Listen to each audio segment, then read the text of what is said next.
money to protesters. That's why they went on the street. And Wait. Putin? Yeah, Putin tells people that it's like will be an orange revolution. He tells us, vote for me, or there will be Arabic Spring.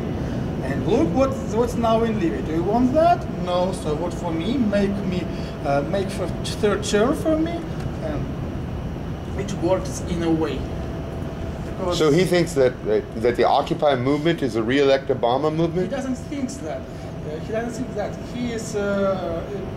He and Obama are big friends, actually. Putin's positions on Syria, it's just for local use.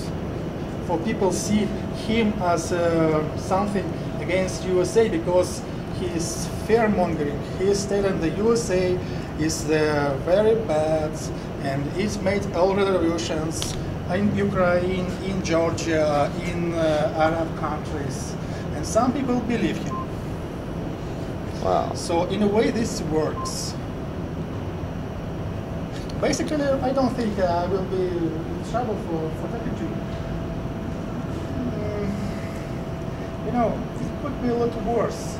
People are, for protests, some people get in prison for like 15 days, not more. I think Putin is afraid to escalate it. He's just thinking, maybe if I want be very brutal, they will get quiet by themselves, but I don't think so. And you know, in America, I suppose this repressive system is very strong. You know, police, everything like that, riot police, all the laws. In Russia, it is weak. Even policemen are not protected. They don't feel safe. So there was several days ago. There was after 5 March, after presidential election, there was a riot. Not riot. It was a peaceful protest in Nizhny Novgorod, and people got arrested. And the protocols were faked. And what other people do? They came to the court and they basically occupied it, and the police didn't interfere because you know, I'm not paid enough to know. And they went into the court, and we stayed here, and they said, "We'll stay here until you don't let go our friends." And on the next day, everyone went free. So it was so it wasn't very good organized. It's just people. It was. People that could not tolerate such things from the police. So I don't think the repressive system is very strong in Russia. It's very weak.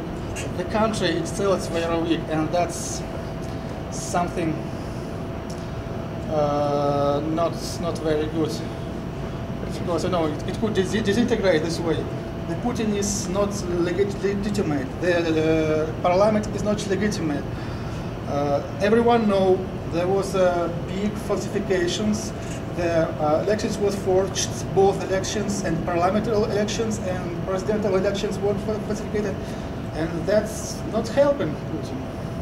And I'm not sure what's will be in a few days, in a few weeks. What will be next? Will Putin be the president for like 6 years, or maybe 12 years, or maybe in several months he won't be able to keep it all together, to keep his power?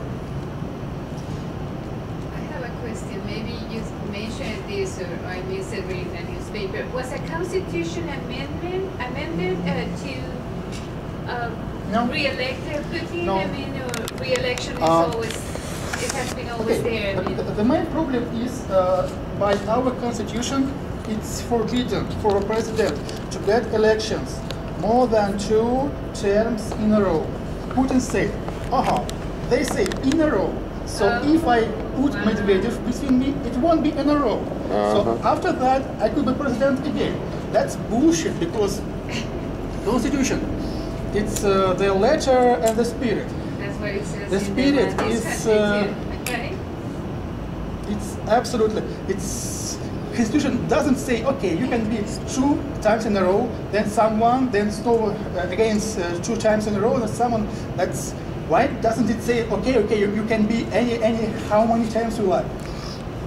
So basically, the Constitution says 2 times in a row or 1 time, but if you lose second elections, you cannot be president ever.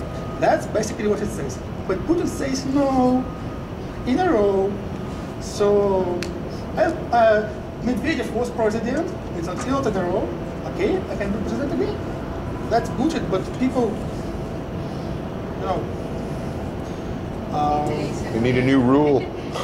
Yeah. So technically, he hasn't changed constitution. The rule about in a row, it's from 1993. Just interpretation. Yeah. And only now he used this, use it to cheat and to become a life-term president. Because after next 2 terms, no one will. He will be able to put another president, and again and again and again until he dies. And that's what's bad, because we don't want to wait until he dies, because he is old. He's not getting younger. His power is getting weak, and if suddenly he dies, it will be big problems in Russia. There will not be power, because Putin tries to keep all the power, all the ties for himself. And if he dies, it would be a big problem. So, but there we need to do the real elections, the honest elections. We need to for in Russia there be lots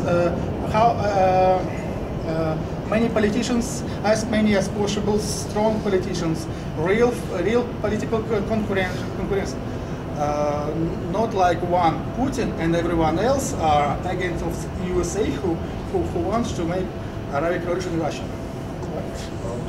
What actions has your local Occupy been performing? Like what types of actions?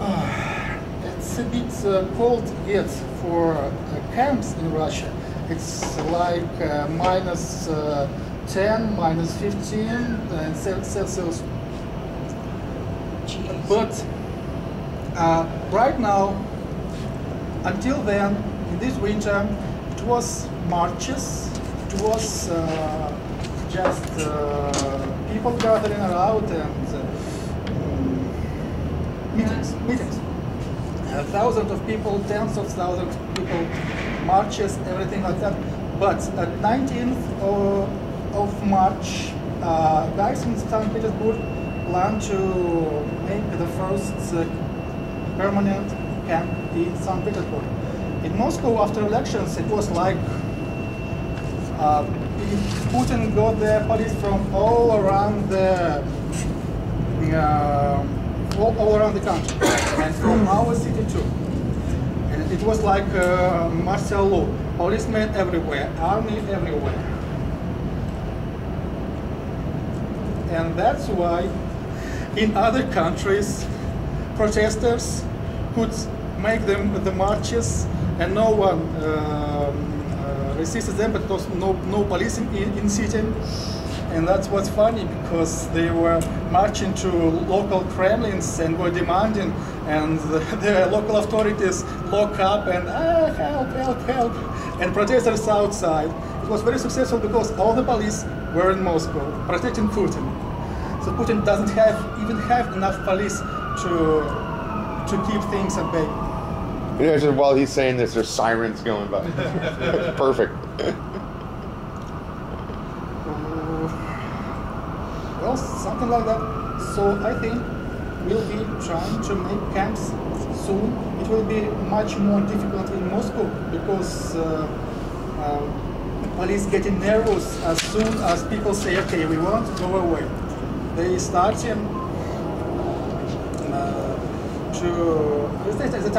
arrest people, but if they will be like 10,000, 20,000, 50,000 won't be able that, of course. Won't be able to do that with people. You met with other occupiers? Like you said you went to Italy. You ran into other occupiers elsewhere besides Russia?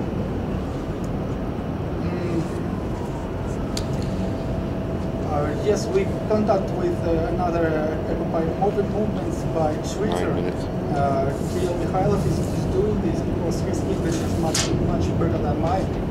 And he said me, okay, you're going to Las Vegas, I'm going to contact you with local Occupy guys. And like because of him, I'm here talking with you. I have a question from one of our occupiers who isn't here tonight. How do Russian people feel about Iran? About what? Iran, the Iran situation, I believe. Iran. Russian people understand that there is nothing good about Iran having nuclear weapons, but I think most of them are against the military operation which are planned about Iran. Because basically they are against any military operations by USA. They were against operation in Libya, in Iraq, Afghanistan, and now I think they will not like if Iran will be bombed. So basically, they are afraid of USA. Whatever USA does is bad. Whatever happens in Russia, this might be caused by USA agents, by USA money, and Putin says that, and minister says that, everyone says that. But what else can they say? They can't say, okay, you got on the street because we screwed up with elections. No, it's USA. That's things work in Russia. Is that argument bought by the people, though? I mean, how can he argue that, like the Gennady Zyuganov, the Communist Party of Russia, is paid for by the United States? Can he argue that? And is that a successful argument? Which argument is successful? I mean, like, Putin keeps claiming that the U.S., the Western powers are encouraging these protests. Mm-hmm. My question is,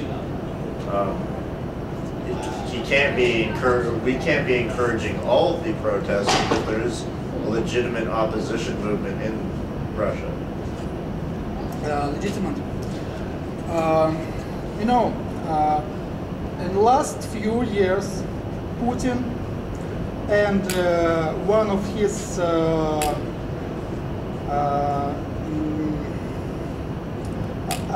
guys from administration, Surkov, made a lot of to ensure that there will not be political concurrence. So most of opposition movements, like Liberal Democratic Party, like Mironov Party, like other parties, are working for Putin.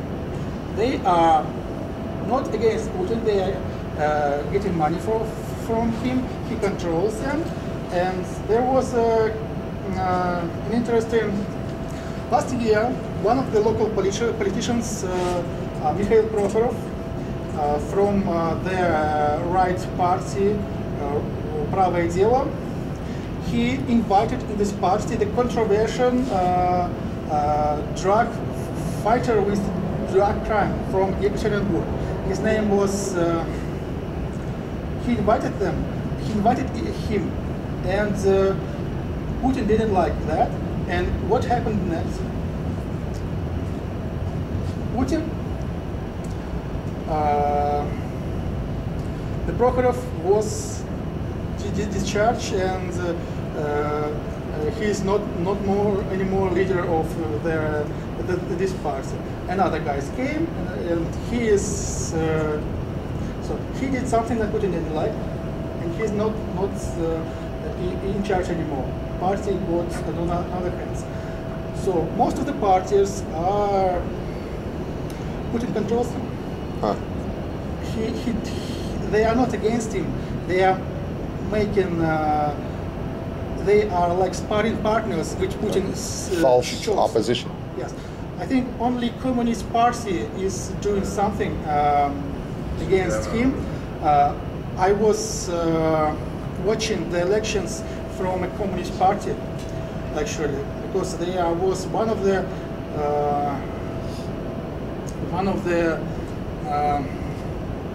they was alone making something to make sure that elections will be somehow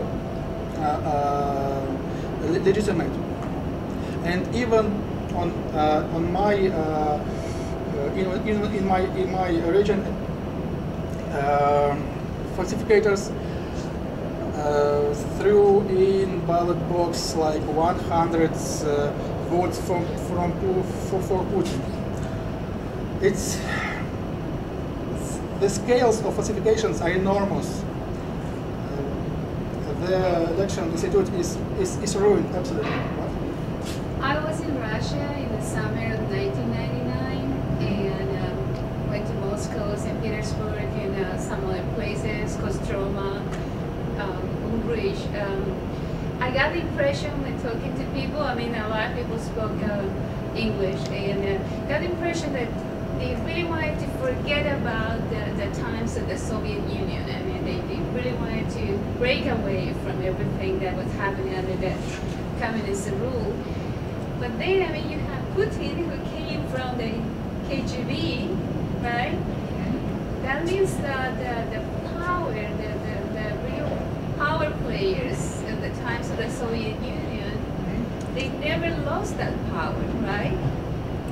Yes. I don't know, it seems to me like it came the perestroika, it came Gorbachev, and the opening and the disintegration of the Soviet Union.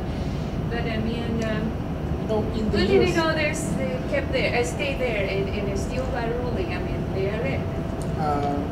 Russians, after the Soviet Union rules, Russians are not got used to fighting for their rights. So they thought, okay, there's no more Communist Party, everything will be okay now. And one step by step, same people got the power again. When Putin came to power at 1999, he was very, unlike Yeltsin. Yeltsin was drunk, Yeltsin was looking stupid, everything like that. Putin was looking smart. He is smart, actually. He was like someone who at last will protect people from terrorism, at last will stop the wars in North Caucasus, at last will make things in order. And at first years he did some good things, but after that he became the leader of crooks and thieves. And now Russia is very, very tired of him and very, very tired of all politics. Okay, Yeltsin was bad, Putin is bad, we don't trust politics anymore. They are passive. We don't either. Yes, it happens, actually happens. Yes, so most of people think the status quo is okay. We won't change Putin because next may be worse. Let him steal our money. Let him do everything just because if not him, Americans will come, they will bomb us, and everything will be bad, like in Libya. That's the way many Russians think. Oh, I don't see that happening. We got too many wars going on now. Am I the only one seeing all the parallels? Yes. Between them and us? Almost. Yeah, the false opposition, the parties that are actually controlled by the same people. Yeah. And fighting with terrorism as reasoning after behind making things worse comes with the freedoms. It's the same game, just different. So after 11, after the Twin Towers, the Bush promoted new laws against freedoms and anything like that. So yes, after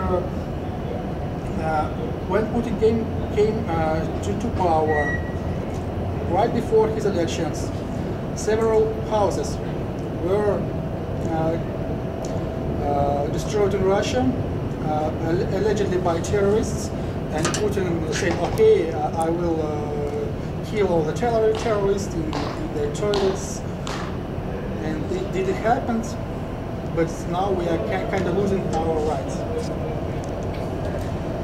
Because it's what a bit worse in late years. How many people do you expect would be willing to occupy there? In December, in the largest protests, there was about 100,000 people on the street. It was a lot since it was the largest protests. In February, there were less people, not about 20,000 went on the street after presidential election in Moscow alone. It's really very difficult to make assumptions, but I think it will be hundreds and thousands because it's not. There is no point of making less because it will be less.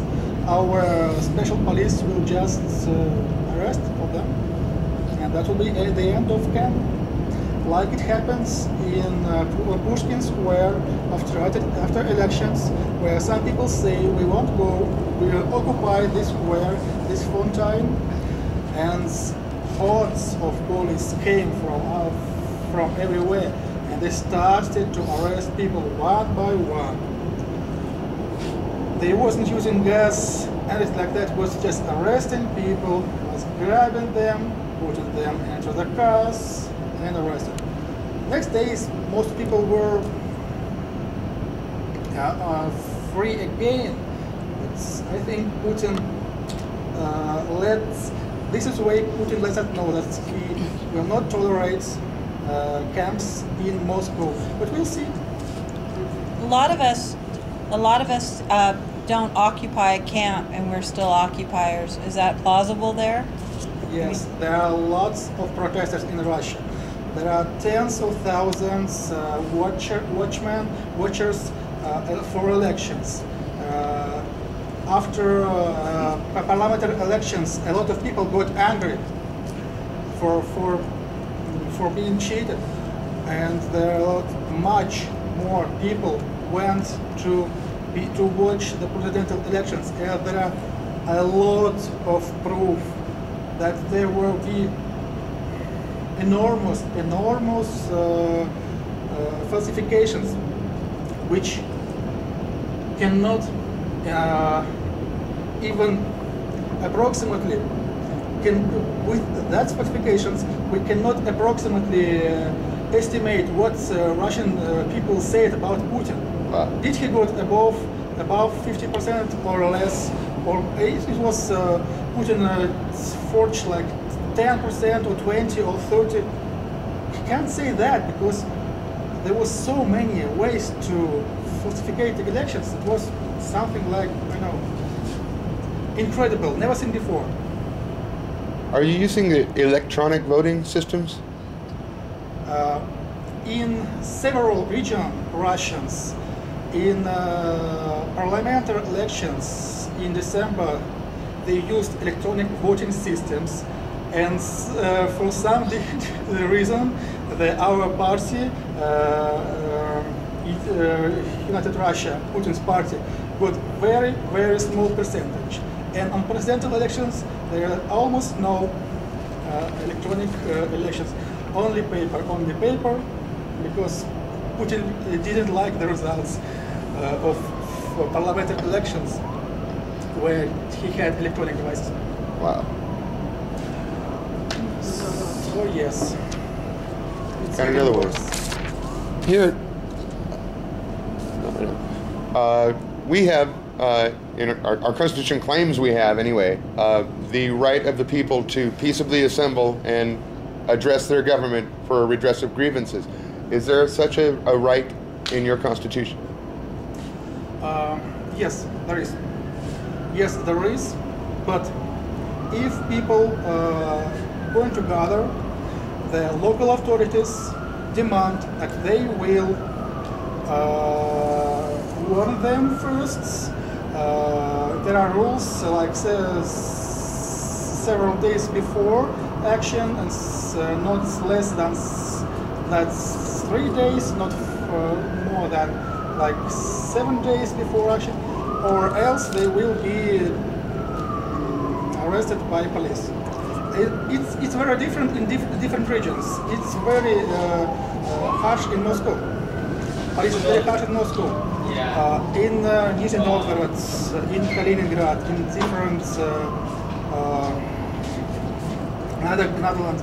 But in some regions like our Ufa, police don't interfere and only fine organization after the meeting for $30.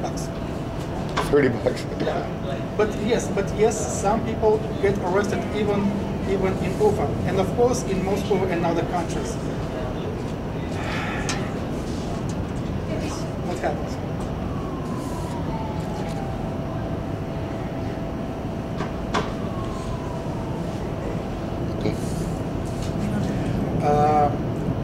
Rights before presidential elections. One of organizations that were controlling the governmental contracts was exposing the bad ones, the corruption contracts, was going to distribute several, like 10 tents to the people of Moscow, just like that. And what happened? The guy who planned that got arrested, and police tried to charge him for robbery, like he robbed that tents from somewhere. Even if he had all the checks, all the documents, they tried to do that. But we got this, the word spread, and everyone knew about that we were going to do that, and he got released next day. So yes, there are results. There are definitely results. If we push on, the authorities go back.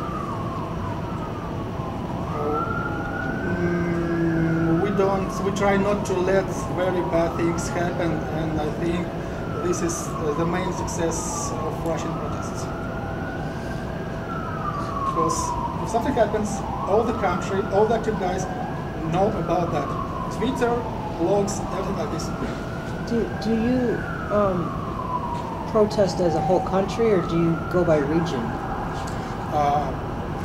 I live in the city of Ufa. It's like 1 million people there, and I'm from that region. So I work as an organizator coordinator for our local groups. We make protests, we go on marches, and as for me, I support the Russian politician Alexei Navalny, but there are different groups in Russia. There are anarchists, there are communists, there are nationalists, and Russian nationalists, and Bashkir nationalists. So when we march, it's like flags of every color. Mm-hmm. But we unite against Putin. That's awesome. We do this, it means yay. Yeah. Silently. We like this, we don't like this. So liberals and nationalists and left anarchists go together in one column with the flags because they have one common enemy. They forget all the difference between them. Is there? You say they're united against Putin. Is there a feeling of united against the 1%, like how we were always the 99 versus the 1%? Does that idea get a lot of traction out there?